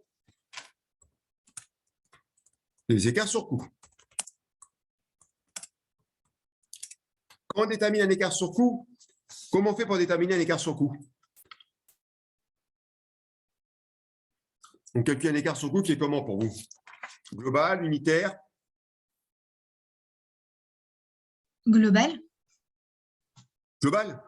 Oh, on va le faire en unitaire, donc vous ne croyez pas, c'est pas mieux? On doit faire le coût réel moins le coût préétabli. Tout à fait. Mais on va le faire en Ouais. global. Pas pour un produit. Non. OK. La quantité. Tout à fait. Et on va rajuster le préétabli au réel. Déterminons l'écart sur coût.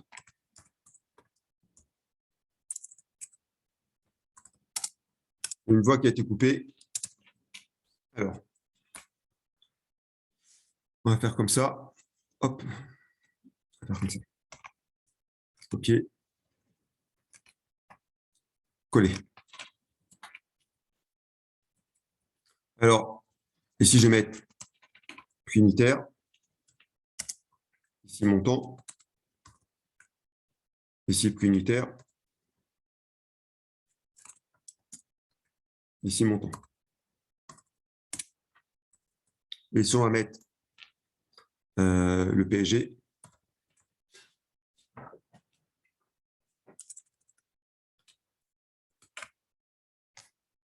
Est-ce que je peux faire élément par élément? Oui, j'essaie bien. OK. Donc ici, on va mettre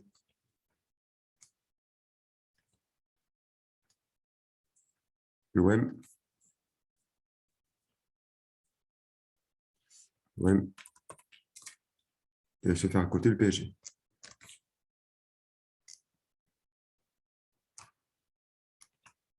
Copier. Ici PSG. Coller. Je vais mettre ici PSG.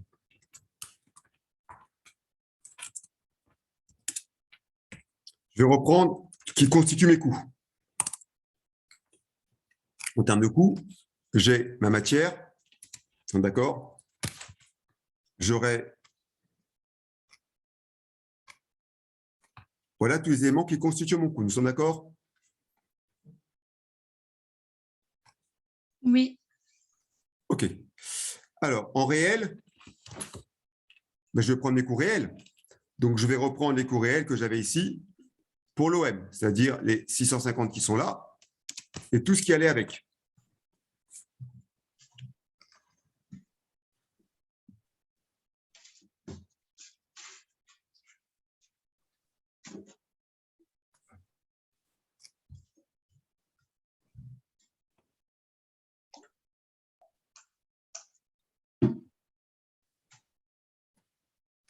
OK. Pour le PSG, je vais faire la même chose. Je vais vérifier de ne pas m'être trompé quand même, sinon je parais ridicule. Ici, pour le PSG, en réel, j'en ai 1000. Et je vais aligner tous les chiffres pour avoir le même poteau partout. Voilà mes coûts réels du PSG. J'avais vendu 500. Pour le prix unitaire, je vais prendre les prix unitaires qui étaient prévus pour l'OM. C'est-à-dire 8 ici, d'accord? Et jusqu'à 82 en bas. En quantité, je vais réajuster pour l'OM, c'est-à-dire j'avais prévu 540 matières pour une production de 280 que je réajuste à mes 300 de production totale. Nous sommes d'accord? Oui. Et je fais le même jusqu'à la fin. Et j'ai bien 300 en quantité. Je vais bien multiplier la quantité par le prix, et ce jusqu'à la fin. J'ai mon écart, j'ai mon total.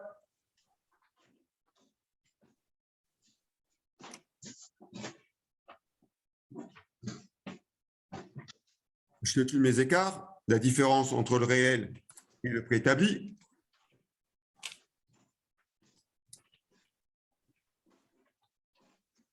Vous qualifiez comment mes écarts? Quand ils sont positifs, ils sont comment?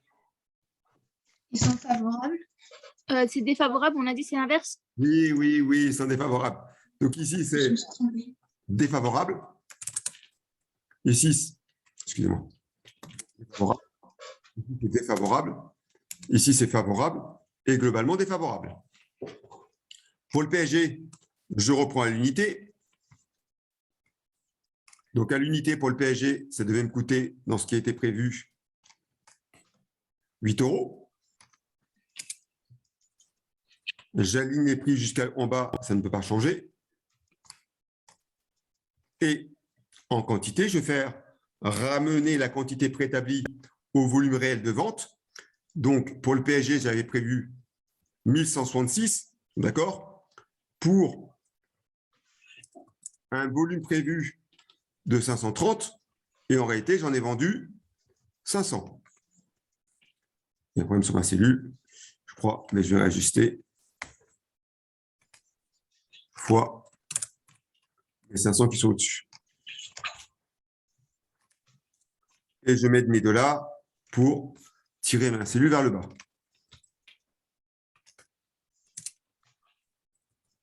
Et je tire ceci vers le bas. Je multiplie la quantité par les prix.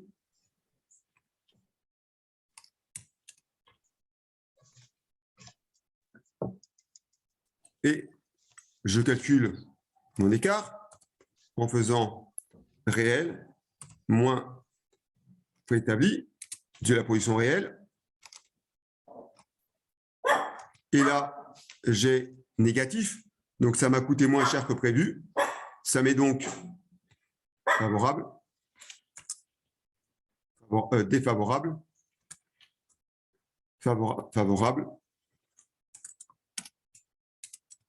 et favorable. Nous sommes d'accord sur les écarts? Oui. OK. Maintenant, on va comparer. On va faire écart sur marge.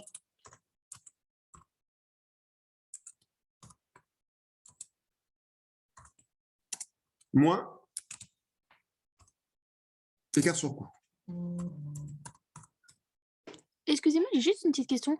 Bon, après, je verrai en fonction des annales, mais est-ce qu'il nous demande exactement ce qu'on doit calculer ou bien il nous pose une question et c'est à nous de déterminer En fait, je pense qu'ils doivent nous demander le dernier résultat et nous, on doit savoir faire tout le cheminement. Noalia, je réponds à votre question. Si vous regardez les annales, il y a eu des fois où on vous donnait tous les écarts. On vous donnait tous les écarts et on vous demandait de justifier ce qui apparaissait dans certaines cellules.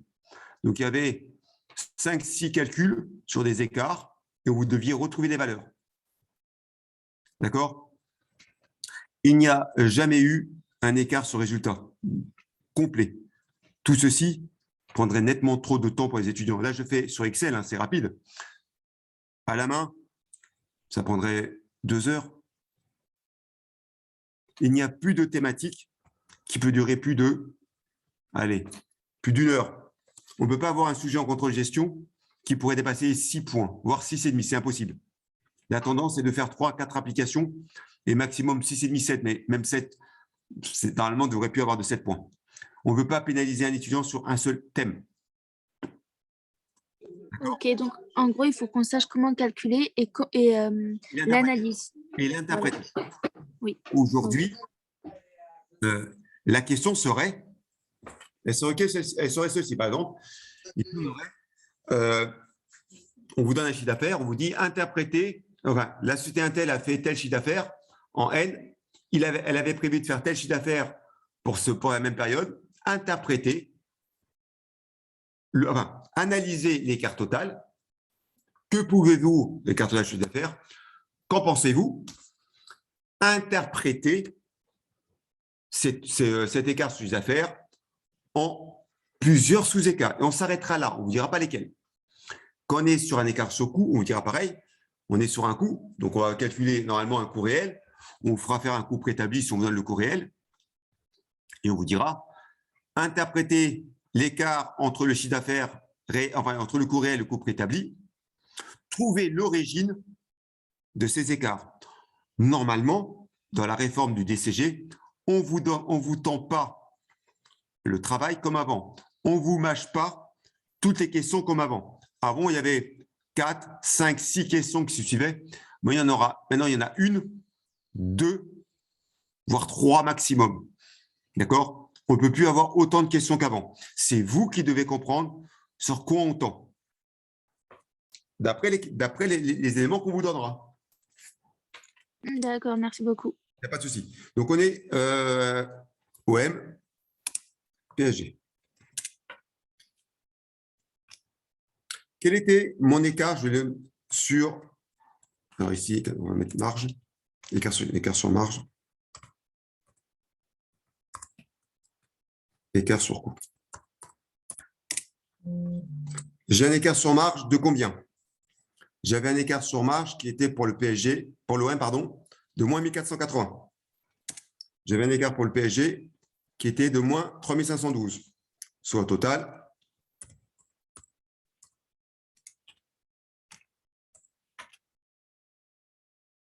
moins 5092. J'ai un écart sur coût qui est pour l'OM de 829. Qui est pour le PSG de moins 1085. Et qui au total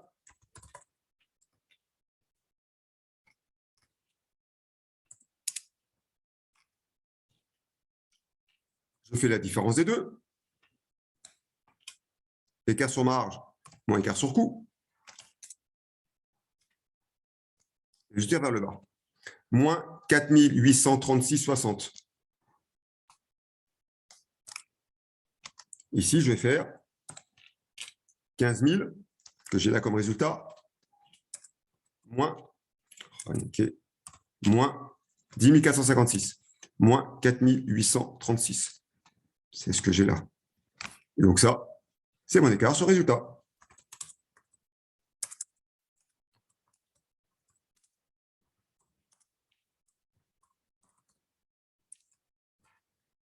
Ici, je n'ai pas analysé mes écarts sur coût. C'est ce qu'on a vu la semaine lundi. Je ne vais pas analyser mon écart sur quantité, mon écart sur prix, mon écart sur budget, mon écart sur activité, mon écart sur rendement. Je l'ai fait lundi. Vous êtes d'accord? Mais voilà comment on retrouve un écart sur résultat. Donc moi, j'aurais à commenter maintenant mon résultat total. Par contre, dans le cas où on devrait calculer un écart sur résultat comme ici, on vous fera faire un écart sur marge et un écart sur coût. Donc, ça veut dire que théoriquement, je n'ai pas besoin de prendre toutes les lignes. Moi, j'ai besoin simplement de prendre ce que je mets en rouge, en global. On n'aura jamais le temps de tout faire. D'accord? Si après, on veut que vous trouviez l'origine de l'écart sur coût, on va vous dire calculer pour la matière 1, calculer pour la matière 2. On ne pourra pas tout faire. Donc, moi, maintenant, si j'ai analysé mon écart sur chiffre d'affaires, sur résultat. Donc, mon écart sur résultat est de 4836 défavorable. D'accord? Il est défavorable quasiment de la même proportion pour l'écart pour l'OM sur résultat que pour l'écart du PSG. 2309 contre 2527. Parmi tous les écarts, seul l'écart sur coût de l'OM m'est favorable. Ça veut dire que le coût réel est inférieur au coût préétabli. Ce qui pourrait se traduire par le fait qu'on ait décidé de produire à moindre coût, ce qui justifie la baisse du prix de vente initial, enfin du prix de vente réel. Mais cette stratégie n'a pas porté ses fruits car l'écart sur résultat de l'OM est tout de même défavorable. Concernant le PSG, l'écart sur coût est défavorable. C'est-à-dire que le coût réel est supérieur au coût préétabli.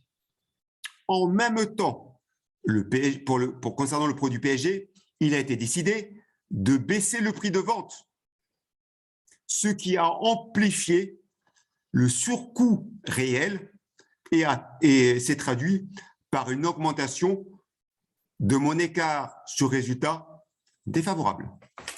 Voilà comment j'aurais traduit l'ensemble de ce qu'on vient de trouver. C'est bon pour vous? Oui, merci beaucoup. Ce fichier, vous l'aurez probablement lundi ou dimanche, je ne sais pas. Moi, je vais l'envoyer ce soir ou demain à Fichelen par mail. Mais c'est une fête. Il m'a dit qu'il ne serait pas connecté parce que c'est une fête jusqu'à samedi. Donc, moi, je vais lui envoyer. Vous l'aurez probablement dimanche ou lundi. D'accord? D'accord. Merci beaucoup, monsieur. Merci beaucoup. Nadège, Noalia et tous les autres qui auront ça plus tard. Bonne soirée. Et demain, pour la formule de Wilson. Merci, à demain. Merci beaucoup. De Au rien. revoir, bonne soirée. Allez, bonne Bon soirée. courage. Merci beaucoup. Vous aussi. Allez, au revoir. Bye bye. Au revoir. Au revoir.